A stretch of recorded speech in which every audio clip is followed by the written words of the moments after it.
90 రోజుల కోర్సు పూర్తి చేస్తే చాలు 100% ప్లేస్మెంట్ సపోర్ట్ తో సాఫ్ట్వేర్ జాబ్ మీ సొంతం. వెంటనే కోడ్ జ్ఞాన్ డెస్టినేషన్ ని సంప్రదించండి.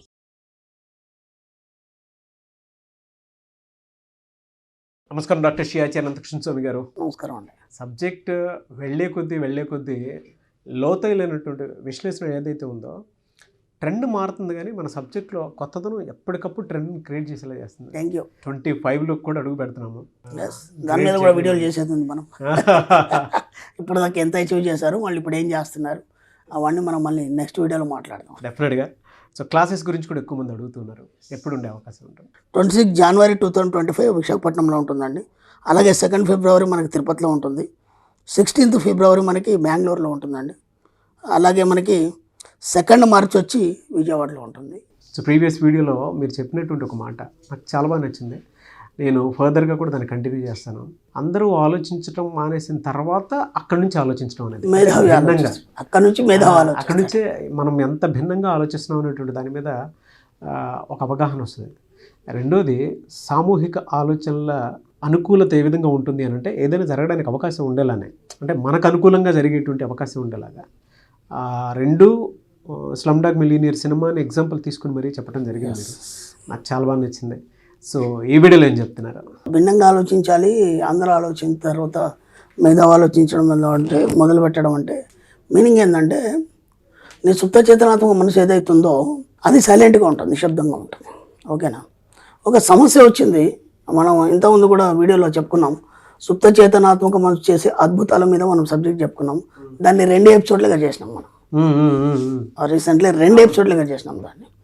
అంటే సుప్త చేతనాత్మక మనసు చేసే అద్భుతాలు ఎంత అద్భుతంగా ఉంటాయంటే అనే దాని మీద చక్కటి ఎక్స్ప్లెనేషన్ ఇచ్చాం. మనకి ఇప్పటిదాకా తెలియదు, మనకు ఉన్న విల్ పవర్ ఏదైనది మనకు తెలియదు, దాన్ని మనం దాంట్లో ఎక్స్ప్లెయిన్ చేసినాం. ఇక్కడ ఏం చెప్తాడంటే, అందరూ ఆలోచించడం అయిపోయిన తర్వాత సుప్త చేతనం ఆలోచిస్తుంది. అంటే నీ ఆలోచనలో పరంపర ఏదైతే ఉందో అది ఒక కొలికి చేరిన తర్వాత ఇంకా నీకు ఎలాంటి ఆలోచన లేని స్థితిలో అప్పుడు సుప్త చేతనం మేలుకుంటుంది.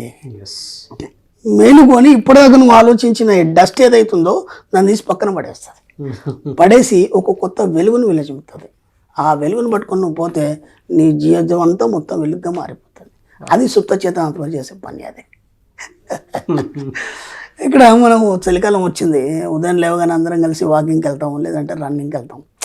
దాదాపు రోడ్ల మీద చూస్తుంటాం, లేదంటే ఒక గ్రౌండ్లో చూస్తుంటాం. ఓకే, దాదాపు 50-60 సంవత్సరాలు కూడా ఈ మధ్య మనకి రీల్స్లో కానీ టీవీలో కానీ ఆరోగ్యం గురించి బాగా వస్తుంది కాబట్టి అందరూ దాదాపు వెళ్తున్నారు. చలికాలం కాబట్టి వింటర్ కాబట్టి. ఇక్కడ ఏం జరుగుతుందంటే, ఇప్పుడు సపోజ్ మీరే కానీ ఇంకెవరైనా కానీ గ్రౌండ్కి వెళ్ళారు, ఆ రిటర్న్లో వచ్చేప్పుడు మనకు 7-8 అవుతుంది. వచ్చినప్పుడు ఏం చేస్తామంటే దారిలో ఏమైనా కూరగాయలు అంతా తీసుకొని వస్తాం. మన దారిలో మార్కెట్ ఉంది, వచ్చేప్పుడు కూరగాయలు తీసుకుంటాం.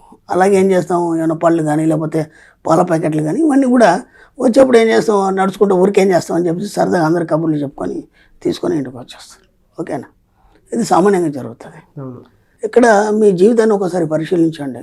దాదాపు 50-60 సంవత్సరాలు వచ్చింది, ఇంకా మీరు కూరగాయలు తీసుకొచ్చే అవసరం ఉందా? మీరు ఎక్కడున్నారు? First point. మీరు ఏమనుకుంటున్నారంటే నా కుటుంబం కోసం నేను చేస్తున్నాను అనుకుంటున్నారు, కానీ మీరు యజమాని కాదు. మీరు యజమానిగా మారడానికి ముందు సిద్ధం కాండి. మీరు యజమానిగా మారడానికి సిద్ధం కానంత మట్టుకు ఇలాంటి పనులు చేస్తూనే ఉంటారు. ఇవన్నీ ఎవరు చేస్తారు? పని వాళ్ళు చేస్తారు. అర్థమైందా? మీరేమనుకుంటున్నారు? నేను యజమాని అనుకుంటున్నారు, కాదు, మీ ఇంటికి మీరు పని వాళ్ళు. అర్థమైందా?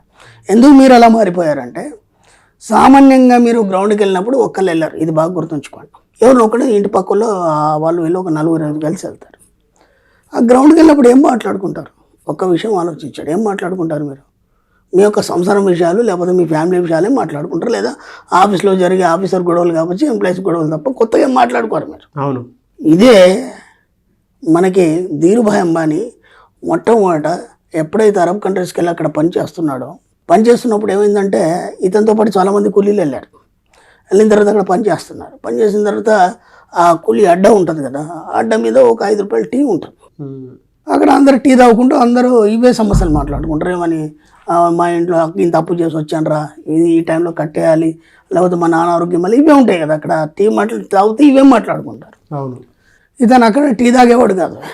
ఇతను ఏం చేసేది, అక్కడ నుంచి ఒక పొరలాంగ్ దూరంలో ఒక స్టార్ హోటల్ ఉండేది. అక్కడ 100 రూపాయల టీ, ఇక్కడ 5 రూపాయల టీ అయితే అక్కడ 100 రూపాయల టీ. ఈయన రోజు అక్కడికి వెళ్ళి టీ తాగేది. ఓకే, అర్థమైందా? రోజు అక్కడికి వెళ్ళి టీ తాగేది. ఆ తర్వాత రోజు అలా చేస్తుంటే ఈయన రూమ్మేట్స్ ఉంటారు కదా, వాళ్ళందరూ తిట్టారు. నువ్వు మాతోటనే కూలి చేయడానికి వచ్చావు వీరు, అట్లాంటిది నువ్వు మేము 5 రూపాయలు టీ తాగుతావు, నువ్వు అక్కడికి వెళ్ళి 100 రూపాయలు టీ ఎందుకు తాగుతావు, నీకు ఏమైనా బుద్ధి ఉందా, అసలు డబ్బులు పోగు చేసేది ఏమైనా ఉందా లేదా, ఇంటికి పంపించేది ఉందా అని తిట్టారు ఆయన. అప్పుడు ఆయన ఏమన్నాడంటే, ఓకే మీతో పాటు నేను వస్తాను, అదే 5 రూపాయలు టీ తాగుతాను, అక్కడ మనం ఏం డిస్కషన్ చేస్తాం చెప్పండి, మన దరిద్రాలు తప్ప ఇంకేం ఆలోచనలు ఉండవు కదా. నేను ఆ స్టార్ హోటల్కి వెళ్తే అందరు బిజినెస్ మ్యాగ్నెట్స్ ఉంటారు, వాళ్ళు డబ్బు గురించి మాట్లాడతారు, వ్యాపారాల గురించి మాట్లాడతారు, కోట్ల గురించి మాట్లాడతారు, కోట్ల రూపాయల గురించి. ఇప్పుడు నేను ఇవ్వినన్నా అవినన్నా అన్నాడు ఆయన.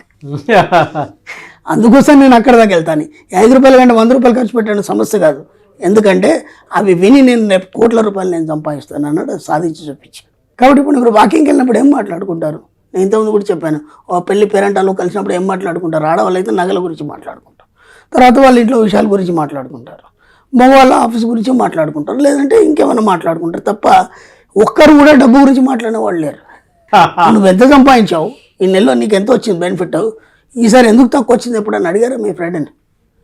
ఏనాడు కూడా మీరు ఎంత సంపాదించారని అడగలేదు. ఒక్కసారి కనుక మీరు ఎంత సంపాదించారని నెలలో అడగండి, మీ మాటలు బంద్ అయిపోతాయి, ఇంకేం ఉండవు. ఇక ఇప్పుడు ఏమైపోతుంది, అక్కడ పిచ్చపాటి కబుర్లు మాట్లాడుకుంటున్నారు, వచ్చేప్పుడు ఆ కూరగాయలు పాల ప్యాకెట్లు మోసుకొని వస్తున్నారు. ఆ దారిలో ఇంకా మీ ఆవిడకి ఏదైనా గుర్తొచ్చి ఏమండి పలానా తీసుకురండి అంటే సరే అమ్మని మళ్ళీ అది కూడా మళ్ళీ కొనుక్కొని 50-60 సంవత్సరాలు ఒక డిగ్నిటీ లేదు, పాడు లేదు, ఏం లేదు. ఈ లైఫ్ మీరు రిచ్గా ఎలా జీవిస్తారు, మీరు ఇంకా ఎప్పుడు నేర్చుకుంటారు? ఇవన్నీ ఎవరు చేయాలి? పని వాళ్ళు చేయాలి. పని వాళ్ళు చేయాలంటే మీరు పని వాళ్ళని పెట్టుకోవాలి. ఒక వంట మనిషిని పెట్టుకోవాలి, ఇంట్లో ఒక 2 పని వాళ్ళు ఉండాలి, ఒక 5 డ్రైవర్లు ఉండాలి, ఇంకా బయట వ్యవహారాలు చూడడానికి ఇంకా ఎంప్లాయీస్ ఉండాలి. అంటే దాదాపు 10-20 మంది ఎంప్లాయీస్ మీతో ఉండాలంటే మీరు ఎంత డబ్బు సంపాదించాలి?